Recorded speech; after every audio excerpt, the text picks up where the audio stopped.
Assalamualaikum warahmatullahi wabarakatuh. Perkenalkan, nama saya Kurniasi dengan NIM 2022-01-048.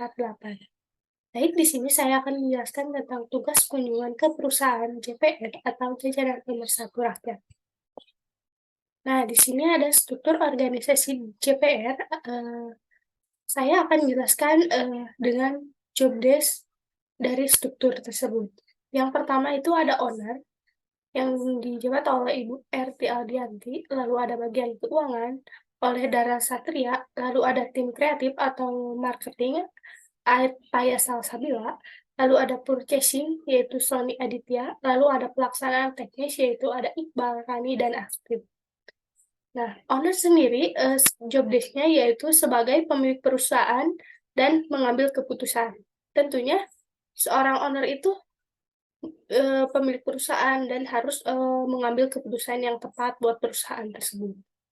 Lalu menyediakan dana, mengembangkan strategi perusahaan. Tentunya harus mempunyai dana, dan lalu mengembangkan strategi perusahaan agar perusahaan itu tetap berjalan dengan lancar. Lalu ada bagian keuangan. Bagian keuangan ini job desk-nya yaitu menyusun dan membuat laporan keuangan perusahaan secara berkala, entah itu laba, rugi, uang yang masuk, uang yang keluar, dan lain sebagainya. Tentunya itu akan dicatat oleh bagian keuangan. Lalu ada tim kreatif atau marketing. Job desk-nya itu membuat strategi promosi dan media promosi yang menarik gitu. Entah itu di Instagram, ataupun di WhatsApp, ataupun TikTok, dan lain sebagainya. Lalu ada bagian purchasing, yaitu job desk-nya sebagai membeli bahan baku dari supplier ataupun pemasok, dan selalu mengecek jumlah stok produksi. Tentunya bagian ini bagian pengecekan, entah itu barang-barang, alat-alat yang ada di perusahaan tersebut.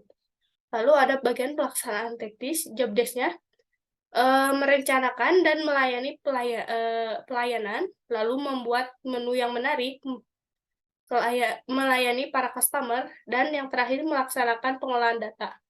Tentunya pelaksanaan teknis itu job desk-nya langsung berhubungan dengan customer gitu. Lalu selanjutnya ada tata cara rekrutmen dan pelatihan di dalam perusahaan JPR. Tata cara yang dilakukan untuk rekrutmen karyawan adalah yang pertama, membuat selebaran loker atau melalui kabar dari satu orang ke orang lain.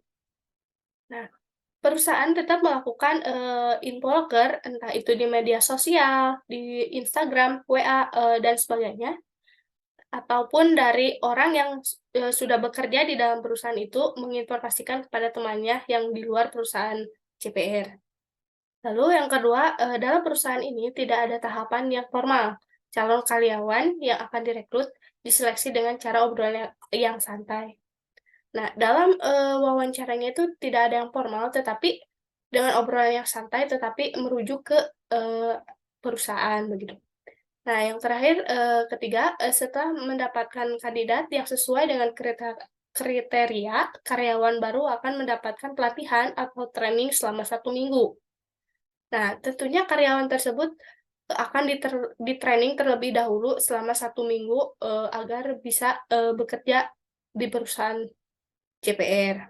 Nah, lalu selanjutnya ada kualifikasi karyawan pelaksanaan teknis. Yang pertama itu komunikasi yang baik. Tentunya setiap pelaksanaan teknis yaitu berhubungan langsung dengan customer. Tentunya harus berkomunikasi yang baik dengan customer. Yang kedua, berpenampilan rapi. Tentunya harus berpenampilan rapi karena selalu berhubungan dengan customer. Yang ketiga ada kemampuan multitasking, dan yang terakhir mempunyai ketahanan fisik yang bagus. Nah, tentunya setiap orang harus memiliki ketahanan tubuh yang bagus. Nah, mungkin itu yang bisa saya sampaikan tentang perusahaan JPR. Mohon maaf bila ada kesalahan. Wassalamualaikum warahmatullahi wabarakatuh.